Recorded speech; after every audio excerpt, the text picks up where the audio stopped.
पानी छोड़ना होता है आपको, एक पर्टिकुलर डाइट में आना होता है, way you only eat boiled vegetables, boiled chicken, no water, you dry yourself up.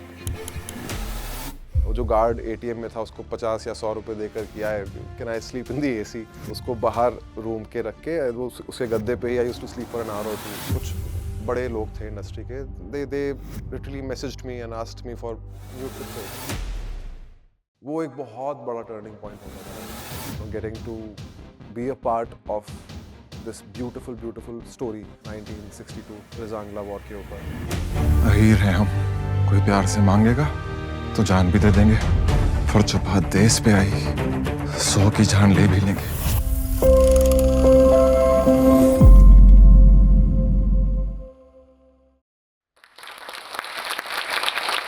Ahir हैं हम, जो प्यार से मांगोगे तो जान भी दे देंगे, पर अगर बात देश पर आई तो एक तो क्या 100 की जान ले भी लेंगे। नमस्कार, मेरा नाम है अंकित सिवाच और अभी अभी जो आपने सुना वो था मेरी रिसेंटली रिलीज्ड फिल्म 120 बहादुर का डायलॉग, जो लोगों ने बहुत पसंद किया। एक बहुत ही ऑनेस्ट फिल्म है, एक ऐसी स्टोरी है जो हमारे देश के लोगों तक पहुंचनी थी, तो एक बहुत ही इम्पोर्टेंट उस फिल्म की ये बात थी जो मैंने आपके सामने पहुंचाई। इसी तरीके से मैं अपने बारे में, अपनी लाइफ के बारे में भी कुछ ऑनेस्ट सी बातें आप सबके पास पहुंचाना चाहता हूँ। ये जर्नी शुरू हुई थी, अगर मैं काउंट करूं तो तकरीबन 15-20 साल पहले। तो जो सीड होता है वो बचपन में ही शायद मन में था, बट रियलाइजेशन होते होते और काम शुरू करते करते टुक मी सम टाइम। मैं मेरठ से हूँ और मेरठ कैंट में पैदा हुआ, वहीं पला बढ़ा। मेरा बचपन निकला हंसते खेलते दोस्तों के साथ, बाइक दौड़ाते एक टायर पे और मस्ती मजाक करते। स्कूल कैप्टन बन गया, साइंस ले लिया, अच्छे मार्क्स भी आ गए और एक क्रिएटिव इंसान कहीं ना कहीं वो पीछे छुप गया मेरा, कि वो भी होता था। अभी एक बढ़िया मेरठ का लड़का जो बाइकें भगाता है और मस्ती मजाक करता है और पढ़ाई भी कर ही लेता है, वो होते होते मेरी स्कूलिंग खत्म हुई और यहाँ से एक बहुत ही बड़ा पैराडाइम शिफ्ट आया मेरी लाइफ में, जहाँ पे मैं मेरठ से दिल्ली शिफ्ट हुआ। डीयू से मेरा एक, बोलते हैं कि पंख निकलने शुरू हो गए थे, अगर मैं बड़ों के पॉइंट ऑफ व्यू से देखूं तो वहां से मेरा मन किया कि यार I have to do something about whatever I use to think. मेरा शायद एक्टिंग का मन था, तो मैं मॉडलिंग शुरू करता हूँ। इस सब के लिए मैंने एक डिसीजन लिया, जहाँ मैंने सोचा कि यार मैं कॉल सेंटर ज्वाइन करता हूँ, because that will be paying off the bills for my portfolio and what ever I am spending on my body, क्योंकि मुझे घर पे और प्रेशर नहीं डालना था। Already they were paying for my fee and my वो रहना सब कुछ दिल्ली में, हर एक चीज़ देख रहे थे, तो उनको बताना भी नहीं था कि मैं क्या करना चाहता हूँ। 6 महीने मैंने जॉब की कॉल सेंटर में, कुछ पैसे इकट्ठे किए, एक पोर्टफोलियो बनवाया बड़ा प्यारा सा, और बड़ी खुशी हुई। उस पोर्टफोलियो से पहले मेरी तबीयत भी खराब हो गई थी, क्योंकि पानी छोड़ना होता है आपको, एक पर्टिकुलर डाइट में आना होता है, way you only eat boiled vegetables, boiled chicken, no water, you dry yourself up, very unhealthy, very unstable, nobody should do it unless it's very important. साथ साथ नाइट शिफ्ट में जॉब करना, सुबह उठ के कॉलेज जाना, कॉलेज का काम खत्म करना, अकेले रहना ताकि किसी को पता ना चले। So all that was a very enriching journey, I would say, but very tiresome, जिससे मेरी हेल्थ पे काफ़ी इम्पैक्ट आए। मुझे एक बार तो जॉन्डिस भी हुआ और तरह तरह की छोटी मोटी बीमारियां होती रहती थी, इम्यूनिटी लो हो गई थी। Nobody cared, but I was just hurting my self just to be someone, just to become someone. So my day use to start at 4 in the afternoon, जहाँ पे मैं सबसे पहले जाके वर्कआउट खत्म करता था अपना, वापस आता था 5:36 कैब आती थी, used to go to the office, सुबह तक काम करना 7-8 बजे तक, and then the cab used to drop me to my college. तो कॉलेज पहुंचता था मैं सुबह 9 बजे के आसपास और 9 से 2, 1-2 बजे तक वहां रहता था। So I hardly used to get any sleep at that time. पर जोश इतना होता है कि समझ में नहीं आता उस वक्त, बॉडी टेक्स एवरीथिंग। और क्योंकि अकेला रहता था, ज़्यादा खर्चे नहीं करने से, तो दिल्ली की गर्मी में भी आए मेरे कमरे में एसी नहीं था। वो टीन शेड वाला रूम था लाजपत नगर में, तो उसमें कोई एसी वगैरह भी नहीं था। वहीं पे कॉलोनी में नीचे एक एटीएम होता था, सो आई यूज्ड टू पे दैट गाय। वो जो गार्ड एटीएम में था उसको 50 या 100 रुपए देकर कि यार can I sleep in the AC, तो उसको बाहर रूम के रख के वो उसके गद्दे पे ही I used to sleep for an hour और 2 कि गर्मी इतनी होती थी। पता नहीं किस जर्नी पे चल दिया था, ना ही मेरे दोस्तों को कुछ पता था, ना ही घरवालों को। I was all by my self enjoying the hardships, enjoying whatever I was doing, at least I am doing it on my own, उस वाले फेज़ में था। तो मॉडलिंग का काम जब शुरू हुआ तो अच्छा रिस्पॉन्स आया पिक्चर्स पे, पीपल वर लाइकिंग मी। कुछ एक आधा रैंप शो हुआ, कुछ प्रिंट शूट्स हुए। There was this instance where people started asking for favors through pictures। तब ये फ़ोन भी नए-नए आए थे, वो कैमरा वाले। इट वाज़ हार्डली 4-5 साल हुए होंगे तब तक, उस तरह के फ़ोन आए हुए। तो अचानक से एक बम्बार्डिंग हुई मेरे पास कुछ लोगों की जो अच्छा कर रहे थे फ़ील्ड में, and they used to ask me for pictures without clothes. और अगेन इस तरह के फेवर्स जो which are not healthy for the society, तो वो काफ़ी हर्टफुल था मेरे लिए। When I realised that okay, people are not treating me as a human and they seeing me only as a face और a body, and I don't think I was prepared for that. क्योंकि मैं एक अलग नज़रिए से आया था इस इंडस्ट्री में काम करने के लिए, ये सोचकर कि कुछ उड़ता होगा दिमाग के अंदर, मन के अंदर, पर ऐसा कुछ हो नहीं रहा था। काफ़ी डिमीन्ड फ़ील होता था मोस्टली काफ़ी जगहों पर जाके, जिसका एक मेजर इंसिडेंट ये था जब कुछ बड़े लोग थे इंडस्ट्री के, they literally messaged me and asked me for nude pictures. तो आपको समझ में नहीं आता उस वक़्त पे कि कैसे रिस्पॉन्स दो। बहुत पोलाइटली मना किया, 1 बार, 2 बार, 10 बार, बहुत लोगों को मना किया। और सडनली मुझे रियलाइज़ हुआ, ऐसा नहीं कि कुछ चेंज हुआ लाइफ़ में, but I felt dejected that no, this is not what I want. और मैं शायद इसके लिए तो यहाँ पर नहीं आया था कि मैं सिर्फ़ एक शरीर बन के रह जाऊँ और उसके आगे कोई देखे ही ना। और ज़्यादा टाइम भी नहीं हुआ था, 3-4 महीने हुए थे। सो that's when I decided that this is not me and may be this was just a fluke, और मुझे कभी मॉडलिंग करनी ही नहीं थी। शायद बस देखा था कि ऐसा होता है तो मैं भी कर लेता हूँ, but I worked really, really hard for that and then I quit. एक दिन मैंने सोचा कि बस अभी नहीं, ये मैं नहीं हूँ, मैं नहीं कर सकता। Then I got back to my studies, graduation खत्म की। सो Amity gave me that push again in my life where I realized that okay, I'm meant to do something different, if not great but different for sure। तब तक मैं decide कर चुका था कि now I have to make a big move और Mumbai shift होना है।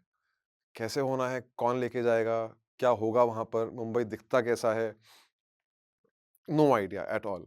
मेरा पहला ऑडिशन लाइफ का, जहाँ पे मुझे एक स्क्रिप्ट मिली है, 5-6 लाइनें हैं, और मैं बहुत कॉन्फिडेंट यार अपने कॉलेज में मचा के आया हूँ, दुनिया भर की चीज़ें देख रखी हैं। ऑफिस में लगातार बोलता रहता हूँ फ़ोन पर, तो ये क्या है? स्क्रिप्ट लेके बैठा हूँ, आराम नगर में ऑडिशन था। और सडनली रियलाइज़ होता है कि मुझे लाइनें दिख ही नहीं रही हैं अभी। मैं यार घर पे जब स्क्रिप्ट थी तब पढ़ पा रहा था, ऑडिशन रूम में गया हूँ, तो वहाँ पे सडनली सब कुछ ब्लर्ड होता है ना, आँखों में धुंधला हो जाता है, वैसी फीलिंग आ गई थी। और मैं देख रहा हूँ कि यार इस इंसान को तो कहीं देखा हुआ है, इसको भी कहीं पे देखा है, ये तो टीवी पे आता है, ये तो ऐड में आता है, तो फ़िल्मों में आता है। सब एक-दूसरे को हाय हेलो कर रहे हैं, कास्टिंग डायरेक्टर से मिल रहे हैं, and me being that naive kid, जिसको लगता है कि वो तो बहुत बड़ा कोई स्टार ही बन के आया है मुंबई, वो तो मचा ही देगा पहले ऑडिशन में। I realise that I am unable to even read, I got that nervous. Reason being I was unprepared. मैं तैयार ही नहीं था उस दिन के लिए। बहुत प्रेशर ले लिया अपने ऊपर कि पहले ही दिन प्रूव कर देना है, मेरे पास टाइम बहुत कम है, मैं तो बहुत हार्डशिप्स फेस कर रहा हूँ, मैं तो करना ही पड़ेगा, ऑप्शन ही नहीं है मेरे पास। तो उसने बहुत दबा दिया मुझे। So I went in the audition room at the end, बिल्कुल लास्ट में गया, और उन्होंने कहा भाई इंट्रोडक्शन दो। मुझे आता नहीं इंट्रोडक्शन देना। मैं कहा, जो मैं इंटरव्यू में बोला उस तरीके से बोलना शुरू किया, कॉलेज का नाम ये वो। Stop, just give us your name, give us your profiles, give us your phone number and that's it. ठीक है, मैंने किया वो, मजा आया। अब audition, okay, lights, camera and action, and I freeze.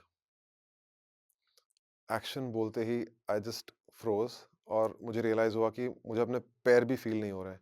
जो फ्रेज़ है ना कि धरती खिसक जाती है पैरों के नीचे से, मेरे साथ वो देख लिया था मैंने, वो क्या होता है। गला सूख गया, हार्ट बीट सुननी शुरू हो गई। वो लाइटें ऐसा लगा फ्लड लाइट मेरी आँखों के सामने चमक रही हैं, इतनी इतनी ब्राइट हो गई थी suddenly. And I just left the place, I just said sorry and I left and I cried my heart out. तो उस एक इंस्टेंस से मुझे समझ में आया कि मेरी डायरेक्शन ही गलत है। मतलब maybe I am brave, maybe I am taking those steps, but there is no guidance, there is no direction, there is no right path. Maybe the right journey but not the right path for sure, अगर ऐसा feel हुआ audition देते हुए। तो ये सब होने के बाद असमंजस में लगा रहा कुछ वक़्त तक। तो एक बहुत ही भगवान के भेजे हुए एक इंसान मेरी लाइफ़ में आए, एक ही दिन के लिए। मेरे एक दोस्त के रिलेटिव लगते हैं, विशाल भारद्वाज जी। तो मैंने उसको बोला, मैंने कहा यार मैं एक बार मिलना चाहता हूँ, खाली बात करनी है उनसे। वेरी पोलाइटली, वेरी जेंटली ही जस्ट आस्क्ड मी कि बताओ बेटा क्या कर सकते हो? क्या कर सकता हूँ तुम्हारे लिए? मैंने कहा सर मैं एक्टर बनना चाहता हूँ, तो आप मुझे अपनी फ़िल्म में या किसी प्रोजेक्ट में एडी रख लीजिए प्लीज़, क्योंकि वही सुना है, वही रास्ता लगता है कि एडी बन जाओ और काम शुरू करो। देन ही आस्क्ड मी कि यार अंकित, बहुत सारे कॉलेजेस से ग्लोबली बहुत सारे स्टूडेंट्स ने अप्लाई किया हुआ है मेरा एडी बनने के लिए, एंड आई हैव असिस्टेंट्स, बहुत सारे लोग हैं जो मेरी फ़िल्म में असिस्ट करना चाहते हैं। So do you think I should take any one of them और शुड आई टेक यू? तो मैंने उनको यही बोला कि सर मैं तो अभी डिज़र्व नहीं करता हूँ, उन्हीं को आप लोगे। ही सेड राइट, तो अब तुम क्या करना चाहते हो? मैंने कहा सर मैं एक्टिंग करना चाहता हूँ। तो एक्टिंग करो, बाकी सब क्यों कर रहे हो? वो लाइटनिंग की तरह वो बात दिमाग पे लगी आके कि यार मैं एक्टिंग के अलावा सब कुछ कर रहा हूँ। जो करने आया हूँ, उसका मैंने कुछ नहीं किया है। उसके अलावा दुनियादारी की सारी चीज़ें कर ली हैं इतने सालों में, पर जो करना चाहता हूँ, वही नहीं किया अभी तक। So that's when he asked me to quit the job and to not have a plan B in my mind, कि प्लान बी लेकर चलोगे तो कभी भी 100% नहीं दे पाओगे। विदिन नेक्स्ट वीक अपनी जॉब क्विट की, वेंट बैक होम। उनको मैंने बताया कि मैं 1 साल से मुंबई में हूँ, जॉब करता हूँ, एक्टर बनना चाहता हूँ। टू माय सरप्राइज़, जो मेरे मन में भूत थे इतने सारे कि घरवाले परेशान हो जाएँगे ये बात सुन के, दे वर ओके विद इट कि पहले क्यों नहीं बताया, 5 साल, 6 साल बर्बाद किए, एक्टिंग की पढ़ाई करते, फ़िल्म मेकिंग की पढ़ाई करते। I started off as an AD क्योंकि मुझे फ़िल्म मेकिंग सीखनी थी कि होता क्या है, how it is to be on set. तो मेरा पहला प्रोजेक्ट था सिलवट नाम की एक फ़िल्म है, it's on Zee five now. Kartik is the hero in the film. Tanuja Chandra ma'am की फ़िल्म, फराज़ अंसारी ने लिखी है। So these were the people who were actually my mentors at that time, Faraz and Tanuja ma'am. So from the scratch till the premiere of the film, I was very much and a very active part of the film. I was just an AD, मैं झाड़ू भी मार रहा था। एक बकरी का scene था तो बकरी को गोदी में लेकर उसकी पॉटी भी साफ कर रहा था। I was doing everything possible on set, but I was so happy. मुझे कोई परेशानी नहीं थी किसी भी चीज़ से कि मुझे कराओ, मुझे बस यहाँ सेट पे रखो। I just want to be here 24 hours. तो वो वहाँ से मेरी फ़िल्म जर्नी शुरू हो गई थी। This was 2015। So the first audition I went for, गया, मैंने बहुत अच्छे से ऑडिशन दिया कॉन्फिडेंटली। रात को 1 बजे मेरे पास कॉल आया कि ओके यू सिलेक्टेड। एक स्टार प्लस का शो था, द शोज नेम इज चक्रव्यूह। This was 2017 and I bagged a lead role for a Star Plus show, prime time show, and that was my first acting job.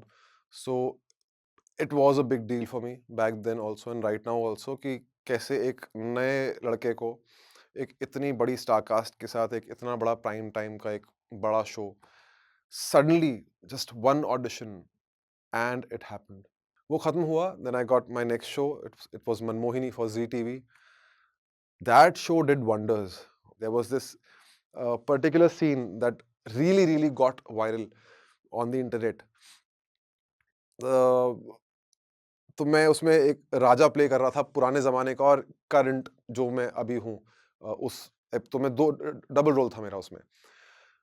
तो एक पुराने ज़माने की एक चुड़ैल आती है वहाँ पर, जिसका नाम होता है मकड़ी रानी, और वो मकड़ी रानी स्पाइडरमैन का स्पूफ बनी हुई है। और वो मुझे डांस कराती है देसी बॉयज़ के गाने पे और मुझे स्ट्रिप कराती है शो शो में, सीन में। और जब मैं स्ट्रिप कर रहा होता हूँ तो वो ऐसे जाले फेंकती है मेरे ऊपर। So that scene went viral like anything when viral was not even in the scene. Oh, suddenly I go back home, मैं Facebook चेक करता हूँ, तो 40, 45, 50 मिलियन व्यूज उस वीडियो पे। And people are bashing the scene, people are bashing the show, people are enjoying, laughing, all sorts of reactions. ये क्या हुआ suddenly? मैं पहली बार कुछ बॉम्बार्ड होते हुए देखा कि oh this is what it means to be viral. Maybe not for the right reason, maybe people are getting entertained, they might be finding it cringe. I got shocked with whatever was happening, and the producers explained me कि भाई this is a good sign. We are getting more TRPs this week for sure because of this particular scene. और वो होते होते I got this very beautiful show called Behad 2 for Sony. Uh, wonderful experience of my life क्योंकि पहली बार मैं एक negative character कर रहा था and working with such great actors on set. Again the same team जिनके साथ मैंने मनमोहिनी किया था, उन लोगों ने ही मुझे वो ऑफर किया. People love the show even till now. वो देखते हो आप सोशल मीडिया पे कि when are you getting Behad 2 back? उसकी स्टोरी का क्या हुआ, विक्रम का क्या हुआ, माया का क्या हुआ? तो वो भी एक अलग एक्सपीरियंस आ गया कि यार okay there are fans all over the world for Hindi shows. I got a few independent films. एक फिल्म की मैंने मैडम ड्राइवर सबसे पहले, जो अभी न्यूयॉर्क इंडिया फिल्म फेस्टिवल में मैं गया उस फिल्म की वजह से, where I got to walk with legends of cinema on the red carpet. तो वो बहुत प्यारा फेज था. So I was getting the role of a driver, of a cop, of a tourist guide, and then this film called 120 Bahadur, where I play a soldier. The film released in November. तो वो एक बहुत बड़ा turning point हो गया था life में, you know, getting to be a part of this beautiful story 1962 Rezang La war के ऊपर. whoever is watching this video, जो भी पेशेंटली मुझे सुन पा रहा है, उनको मैं इतना ही बोलूँगा कि यार आप लाइफ में किसी भी फेज में हो अभी, whatever age group, whatever phase you are in, just know that it's all transitional. ये कुछ भी परमानेंट नहीं रुकने वाला है. अगर आप किसी बात को लेकर कंफ्यूज्ड हो, परेशान हो, दुखी हो कि नहीं I am a victim and this will not change, it will change. बस चलते रहना होगा आपको. Just don't stop on that particular point जहाँ पे आप बहुत हाई, बहुत हैप्पी फील कर रहे हो कि नहीं I want this to stay, इसको होल्ड कर लेता हूँ. वो भी नहीं रुकेगा. तो आप स्ट्रांग वैसे ही बनोगे when you don't hold on to things and let things go and come as they come. So this was about me, and I want to thank Josh Talks for making this happen. अंदर से ऐसा लग रहा है कि मैंने अपनी पूरी लाइफ वापस से जी ली है.